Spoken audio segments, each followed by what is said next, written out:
What is up, everyone? Welcome back to the channel. Today we're going to be reviewing Bad Boys Ride or Die. This movie came out last year and I did check it out in theaters. I remember specifically watching it in Los Angeles at the theaters, but I was out of town. I was going to baseball games, I was doing other things, and I never got around to reviewing it. But it had a re-release as a fan fave at AMC, and I decided, you know what, I want to see it on the big screen one more time because I couldn't remember too much about it. All I could remember was Skittles and some of the funny, at least attempts at funny scenes involving Martin Lawrence and food, and I remember vaguely that they were trying to clear the name of the deceased Captain Howard, who passed away in one of the earlier movies. So that's all I could remember. But as I watched it, every single scene was like, oh yeah, of course. And it all came back to me as I watched it. And now I have a fresh memory of the movie, having just rewatched it, and my thoughts are very fresh. And I would say that this movie's pretty funny and it's pretty good. And I would say it is right off the bat a worthy entry in this franchise, but probably the weakest of the franchise. I'm not going to go into any big spoilers, but I'll put minor spoilers because I'm not going to try to worry too much about it. The movie's been out for a while.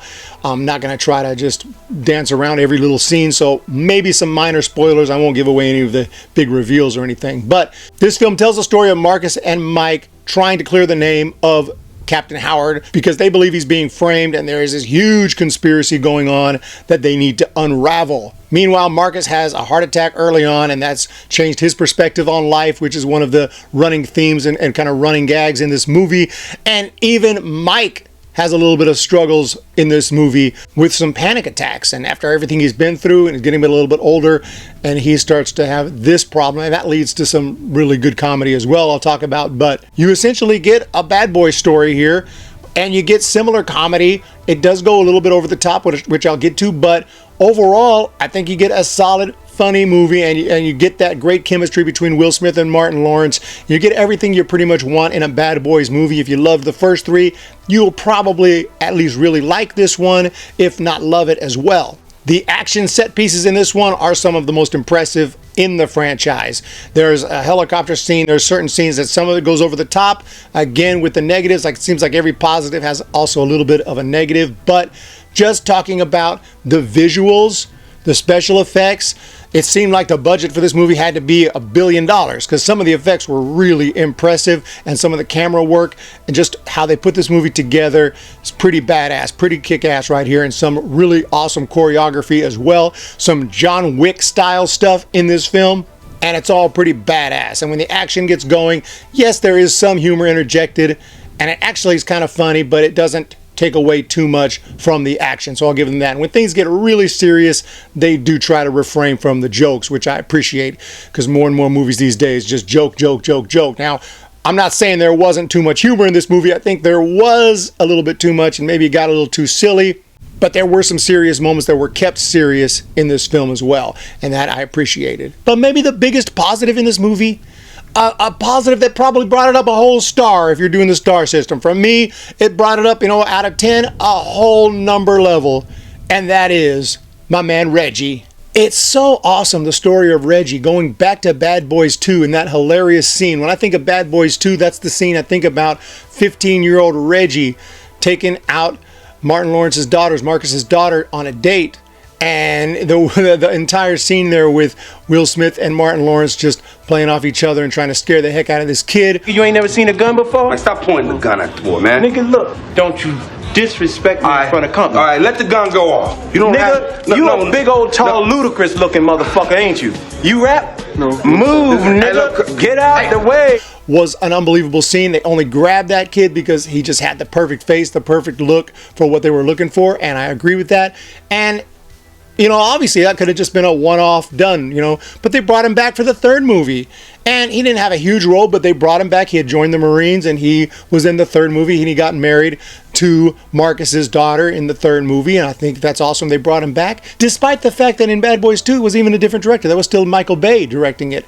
So usually new directors want to do their own spin, their own things, hire their own, they get rid of characters like that.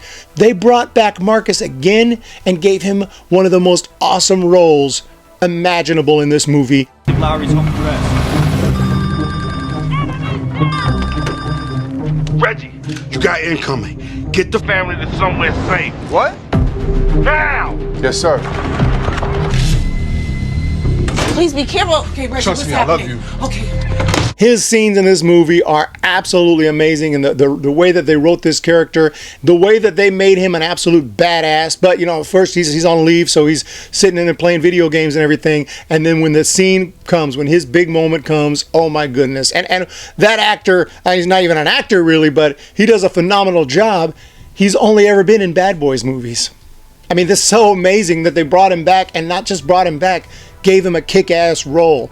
And I mean, the fans we just have to appreciate that, because it's so rarely done. It's so much the kind of character would be just a one-off joke in Bad Boys 2 and we never see him again. The fact that brought him back for 3 and then again here and gave him such a critical role that really enhanced the film, I just got to give a huge shout out. Big props to the filmmakers, to the casters, to the directors, the writers. Big props for doing that, because it was a stroke of genius, really. And the story has some problems, but it is pretty interesting. You do care. I mean, we're talking about their old captain, who obviously we've watched through 3 movies, so we care about him. We care about trying to figure out what's going on here, who's the crooked person involved in all this, who's trying to frame him, and why. And obviously there's someone within the department who is dirty, and we definitely are interested in that. So it's an interesting enough story because there's some stakes and we care. All that said, despite it being enjoyable, funny, plenty of laughs, lots of amazing action, Reggie, and of course Martin Lawrence and Will Smith doing their thing. All that is pretty much firing on all cylinders, but there's still some issues with the movie. For one, the humor goes a little too far into the silly. Now, yes, Martin Lawrence is a little bit overweight, so I thought it wasn't a bad idea to write it in that he has little problems with food, okay? He wants those hot dogs, he wants those Skittles, okay?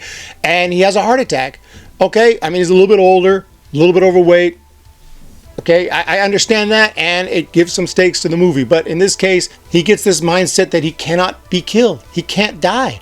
And again, with the woo-saw kind of thing we saw in the last couple of movies, it's just kind of more of that. Sometimes I thought the comedy went a little too silly, a little too unbelievable, a little too ridiculous when there's, you know, bullets flying everywhere and he's falling on the ground letting the jelly or what were they, jelly beans or Skittles fall on his face and drinking. It got a little much.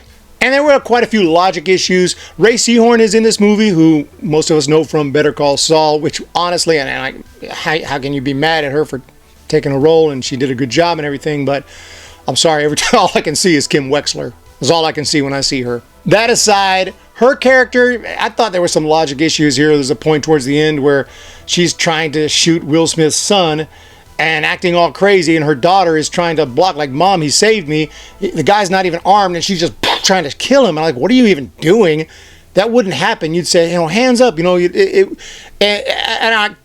I'm not really describing the whole scene because I don't want to, you know, get into the whole background. I'm just saying that her behavior made no sense oftentimes for drama. Things would go a little bit dramatic there, like, Mom, he saved me, don't shoot. That whole scene was just overly dramatic and unrealistic, because in reality, she wouldn't shoot him because he's not armed. She'd say, get your hands up or something, and that would be it. So I thought a little bit of illogical stuff was going on. The villains in this one weren't that great, weren't that compelling as opposed to some of the other movies.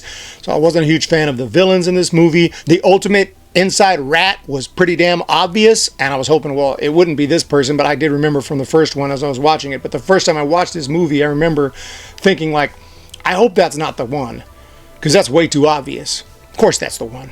And with his character and with some of the other cop characters, things just got a little cliche for me. Just some of it I didn't feel. And a lot of the comedy also didn't land. And I kind of said some of it goes into the silly. Some of it just wasn't as funny. I felt like the percentage of jokes that landed in this movie is lower than the other 3 movies.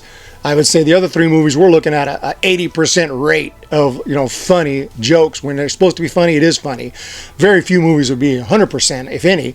But they were, you know, hitting 75, 80%. This one, we're more about 40%. Better than the 0% that a lot of movies are getting these days. But I just didn't think it was as funny. I thought there was a lot of dumb scenes. I thought there was logic issues. So all that. And lastly, hate to say this as well. I mean, I hate to talk about Ray Seahorn being an issue just because I see Kim Wexler, but that's pretty much all I see, because she sounds exactly, acts exactly like her, and it's her. That's Kim Wexler. It's also probably because I watch so much Better Call Saul. We're talking about hours and hours and hours, not just one movie. So anyway, the other thing was they recast Teresa.